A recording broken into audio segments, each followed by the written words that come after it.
So yes, behind me is Wast Water, and that's what I'm planning to do today. Walk around the circumference of Wast Water. The route I've chosen is about 12 miles long, and rather than just following the shoreline, I'm actually going to go and do two Wainwrights at the same time. And they are just there. Going along this road here to the bottom of the lake into Low's Wood, which is at the end there. And then we're going off this way, up to the very top there, right along,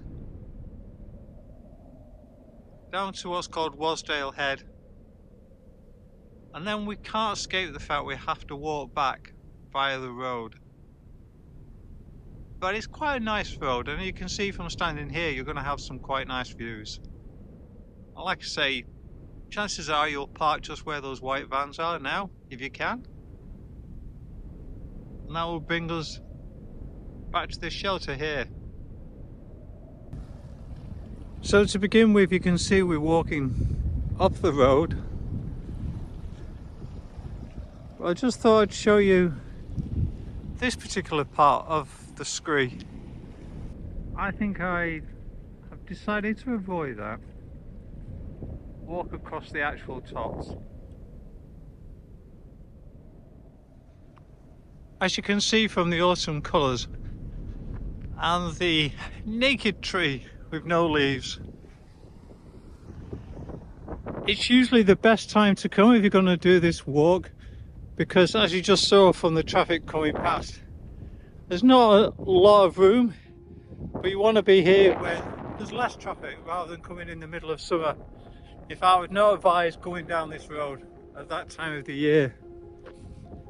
Now the thing we're looking out for is this little sign here on the left. Yep, so no more road walking. We're now going towards Lund Bridge, as it says there, which is a mile away.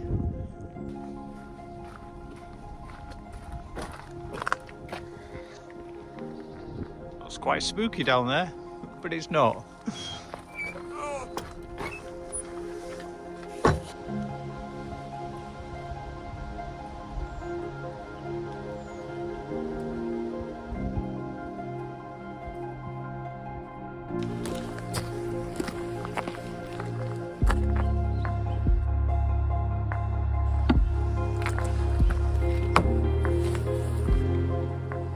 So at the end of the lane now, we're just entering into Low Wood.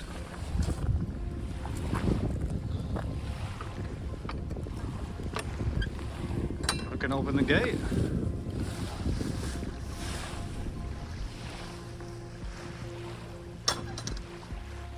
I need to make sure it's properly shut. Now along this walkway you will find a few benches, which obviously, given their position, quite nice to sit and contemplate.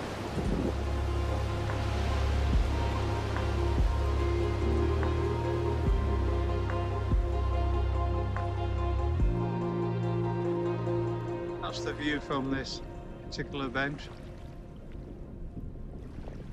And what is amazing, I don't know why it is, but everywhere around this lake is always very windy. And then the one place it doesn't seem to be is when you sit on these benches. I think we're protected by the woods behind us. Now I appreciate not everybody would want to go on a 12-mile hike.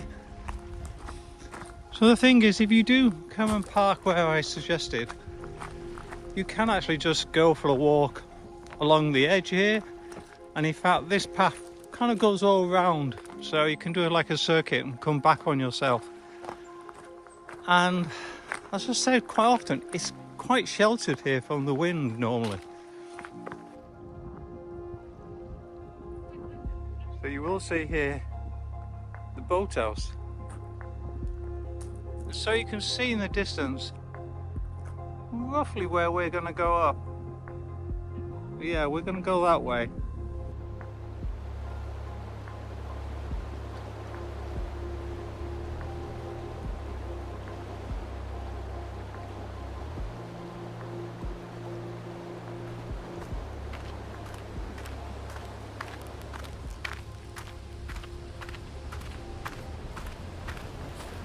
So we're now coming to Lund Bridge.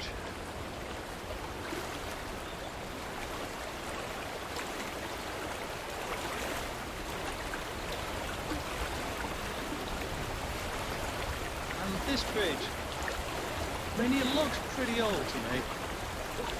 And in fact, when I did a bit of research on it, I could find a painting from 1806 that was on. So I know it's been there since then, but it looks to me a lot older than 1806. I mean, obviously it was painted then, so it existed before that time. I mean, to me it looks kind of like a typical pack horse bridge.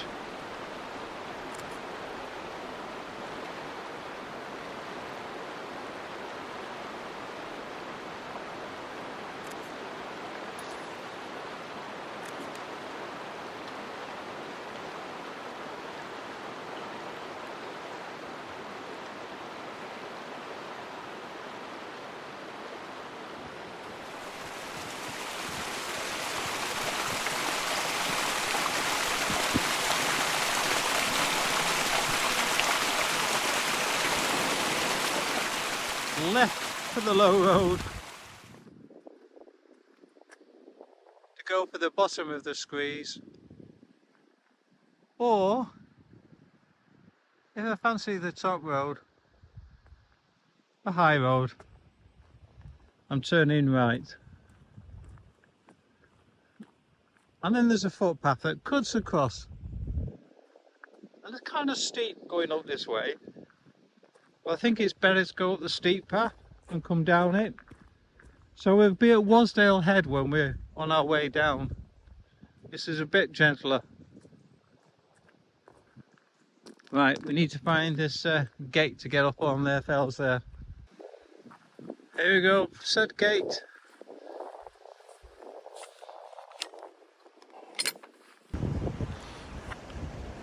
Sometimes you just get caught up in the moment of going up the path, concentrating on where I'm placing my feet.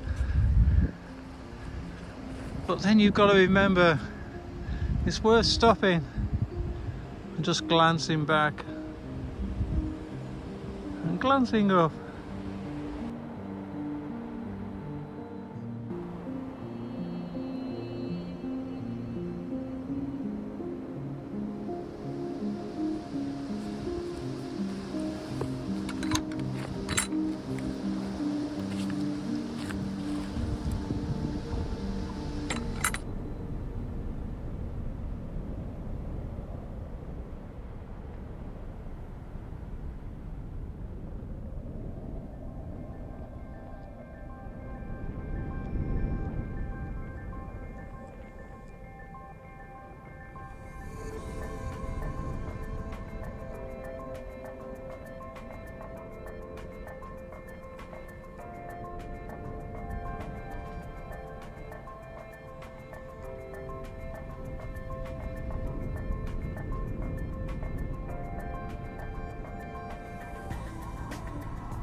The other advantage of coming this way round is that you've got the wind behind you most of the time.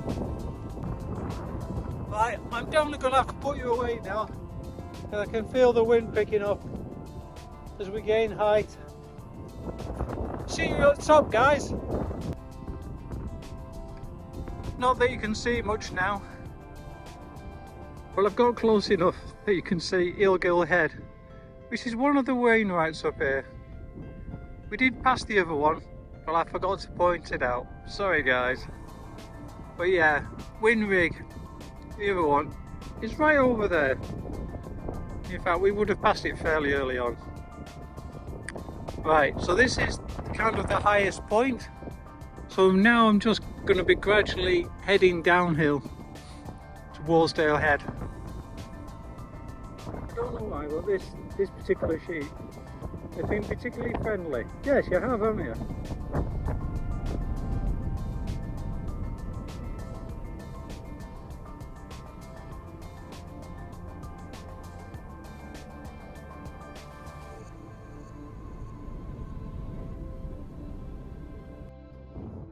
So guys, there's Wast Water. We're nearly at the bottom now, but I do want to say thanks for your company. You're great company, you know. You don't question my route, whereas usually when I have company, they do say, are you really sure you want to be going that way? Anyhow, I hope you've enjoyed my company too, and if you have, of course, it'd be great if you could subscribe, so you can get more of this. Right, let's begin now. Well, I think the best views are over there. You might need to be behind me. Just hang on. What do you think of that?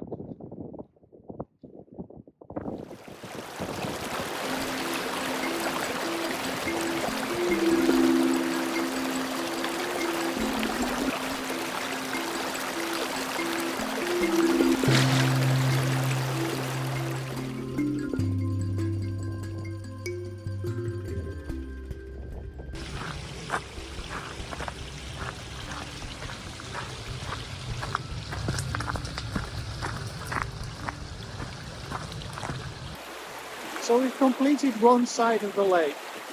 The lake is supposed to be 3 miles long, but for us to get to this particular point, it's been 7 miles. Now we're going to walk back down the other side, and theoretically that'll be probably closer to 3 miles because we're going to be hugging the side of the lake. But unfortunately, we are on the road. If you have to choose a road, then this is a pretty good one if you had to walk one.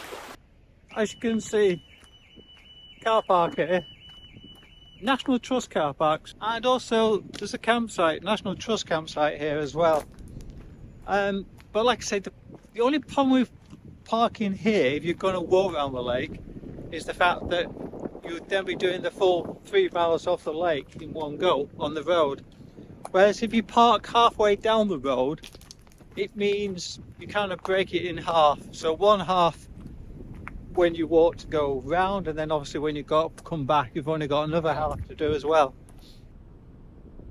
So that's the car park we just came past, which is just over there in the distance. But it reminds me, yeah, going that way up, you go into Scarfell. So you've got England's highest mountain up there, and England's deepest lake is down here. Kind of final hill, as it were. Out there you can see quite a few people have parked in this area. So, hope you've enjoyed it. I certainly have. See you again, folks. Bye for now.